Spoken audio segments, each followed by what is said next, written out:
So hello and welcome, आप सभी लोगों का बहुत बहुत स्वागत इस ई पाठशाला के वीडियो लेक्चर सीरीज में।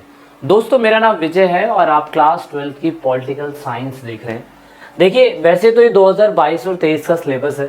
इसमें हमने देखा था कि first chapter the end of bipolarity और नेक्स्ट चैप्टर था न्यू सेंटर्स ऑफ पावर।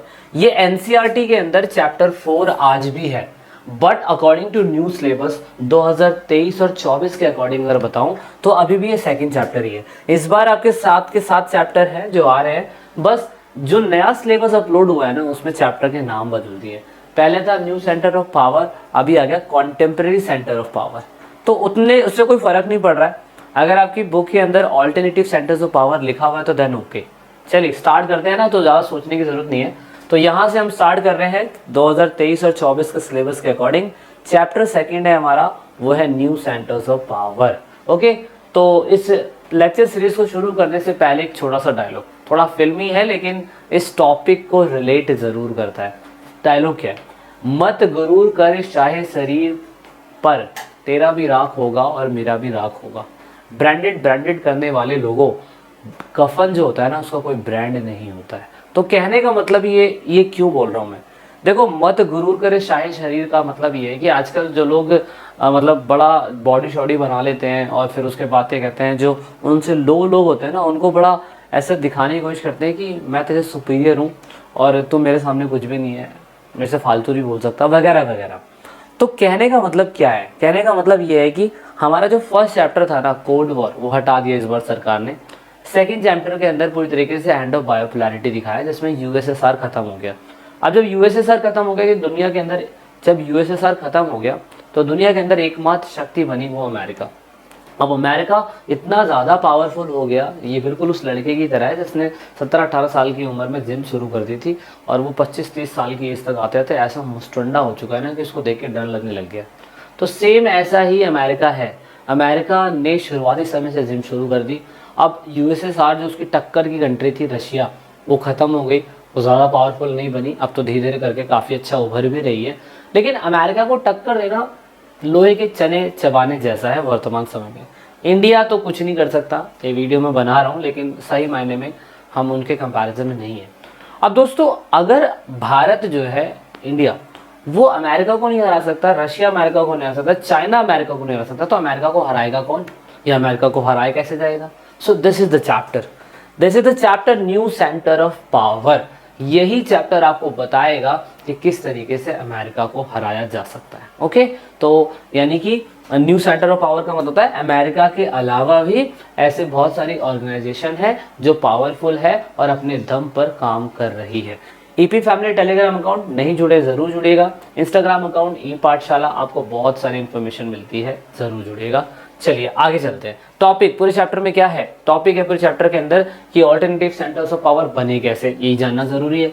दूसरा टॉपिक है हमारा कि फ्यूचर के अंदर हम इनकी भूमिका किस तरीके से देखेंगे।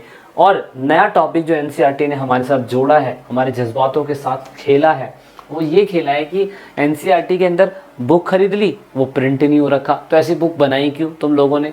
और दूसरी बात, नया सिलेबस डाल दिया तो उसे कहा कि अलग से पढ़ो। कौन सा नया सिलेबस है? यूरोपियन यूनियन तो पढ़ेंगे, आसियान पढ़ेंगे, शार्क पढ़ेंगे, ब्रिक्स नया टॉपिक है, that is not mention in NCERT. उसके बाद नए नेशन बने जैसे रशिया, चाइना, इजराइल। इन 3 कंट्रियों के साथ भारत का रिलेशन कैसा है, ये भी एक नए टॉपिक के अंदर ऐड हुआ है। तो जब ये चैप्टर खत्म करेंगे ना तो फिर आपको वो वाला वीडियो भी दे देंगे ताकि आपको उसके बारे में थोड़ा समझ में आए। शुरुआत होती है यूरोपियन यूनियन से। दोस्तों, ये वो दौर था जब 1945 के अंदर सेकेंड वर्ल्ड वॉर के अंदर सारी कंट्रियां बिजी थी। यूरोप की बहुत सारी कंट्रियां उस समय जापान और साथ में जर्मनी को हराने के लिए साथ में आई थी, क्योंकि वो दौर था जिस समय जर्मनी ना पूरे यूरोप की बैंड बजाने पे लगा हुआ था। जर्मनी अगर होता ना तो आज दुनिया का सबसे पावरफुल कंट्री जर्मनी ही बनता, और हिटलर की तानाशाही को ख़त्म करने के लिए इन लोगों ने स्टेप लिया। अब जब इन लोगों ने स्टेप लिया तो आप कह सकते हैं कि सेकेंड वर्ल्ड वॉर के टाइम पीरियड पे यूरोपियन यूनियन की सारी इकोनॉमिक बिल्कुल शैटर्ड हो गई थी। बहुत ज़्यादा ये लोग बेचारे घबरा गए थे, परेशान हो गए थे। हिटलर हमें अभी मार देगा, अभी मार देगा। सारा पैसा, इनका धन जो है वो वॉर में खर्चा हो गया। अब खर्चा हो गया तो उस टाइम पीरियड पे पूरे यूरोप 2 हिस्सों में बट गया। एक हिस्सा दोस्ती में और एक हिस्सा दुश्मनी में। क्यों? क्योंकि जर्मनी से सारे खिलस्ते थे, जर्मनी को हराने के लिए कुछ अलग कंट्री बनी और पोलैंड ये सब यूएसएसआर जो थी वो अलग कंट्री बनी। वो कारण क्या था? आइडियोलॉजी, जो आपने सेकंड चैप्टर, जो फर्स्ट चैप्टर बन गया उसमें आपने पढ़ लिया कि किस तरीके से दो गुट है जो आपस में बट गए थे।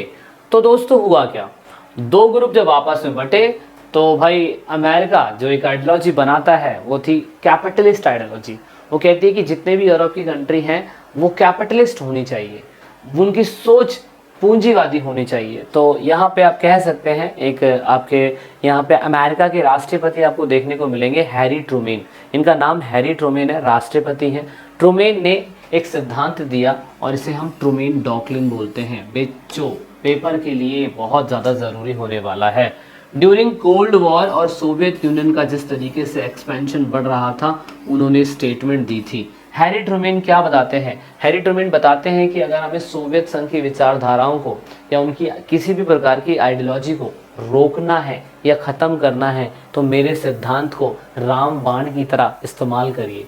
उन्होंने कहा कि हमें यूएसएसआर की पावर को रोकना है तो आपने पूरी तरीके से उनसे किसी प्रकार की दोस्ती नहीं करनी है। दूसरा यहाँ पे क्या हुआ, जैसे ही सेकेंड वर्ल्ड वॉर ख़त्म होता है तो वेस्टर्न यूरोप की जितनी भी कंट्रियाँ थी उनकी इकोनॉमी ख़राब हो जाती है। तो अमेरिका ने एक गेम खेला। क्या गेम खेला? उन्होंने 23 अप्रैल 1947 के टाइम पीरियड पे सोवियत यूनियन से पूरी तरीके से नाता ख़त्म करने के बाद उन्होंने मार्शल प्लान लागू कर दिया। मार्शल प्लान के तहत हुआ क्या, जितनी भी वेस्टर्न यूरोप की कंट्री थी जो सेकेंड वर्ल्ड वॉर के दुख से जूझ रही थी, पैसों से जूझ रही थी, उन सब को अमेरिका ने 12 अरब डॉलर एज आ क्या कहते हैं उधार के रूप में दिया। तो वेस्टर्न यूरोप आप ये देख सकते हैं, वेस्टर्न यूरोप की जितनी भी कंट्री थी उनको उधार के रूप में दिया ताकि दोस्तों हम आपके काम नहीं आएंगे तो कौन काम आएगा। अमेरिका ये बताना चाह रहा था कि हम आपके काम नहीं आएगा तो कौन आएगा। यूएसएसआर तो देखो कम्युनिस्ट आइडियोलॉजी है, वो तो अपने अपने में मस्त रहता है। हम तो कैपिटलिस्ट आइडियोलॉजी के लोग हैं। आप हमसे 12 अरब डॉलर लीजिए और अपना जो कंट्री है वो चलाइए। जब आपकी दुविधा खत्म हो जाएगी तो हमें पैसे वापस कर देना। दोस्त हैं, दोस्त के लिए तो इतना कर ही देंगे। लेकिन दोस्तों अमेरिका का ना इसके पीछे का आइडियोलॉजी छुपा हुआ था। छुपा ये था चाणक्य नीति। चाणक्य नीति क्या थी? जब दुश्मन की मदद करोगे तो ऑफकोर्स वो आपका दोस्त बन जाएगा, और अगर वो आपका दोस्त बन गया तो जैसा रहन सहन खान पान आपका होगा तो सेम आपके दोस्त का भी होगा।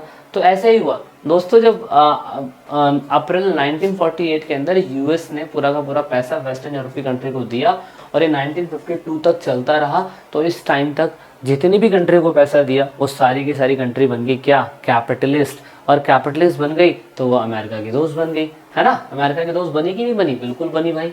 तो आपको ये जितनी भी ये कंट्री ये वाली दिखाई दे रही है, ये येलो में दिखाई दे रही है थोड़ी सी, ये वो कंट्री है जो कभी वो यूएसएसआर की आइडियोलॉजी को फॉलो कर रही थी। और ये कंट्री वो है जो अपने आप को कम्युनिस्ट बोलती थी। और कम्युनिस्ट बोले तो ऐसी आइडियोलॉजी जो यूएसएसआर अपनाता था। अब कम्युनिस्ट क्या है, ये विचारधारा मैंने आपको पहले भी बताई थी। ये जितनी आपको पिंक में दिखाई दे रही है, थोड़ी पिंक कह रहा हूँ सॉरी, में वायलेट कलर में दिखाई दे रही है, ये है पूरी तरीके से कैपिटलिस्ट लोग। कैपिटलिस्ट मींस पूंजीवादी।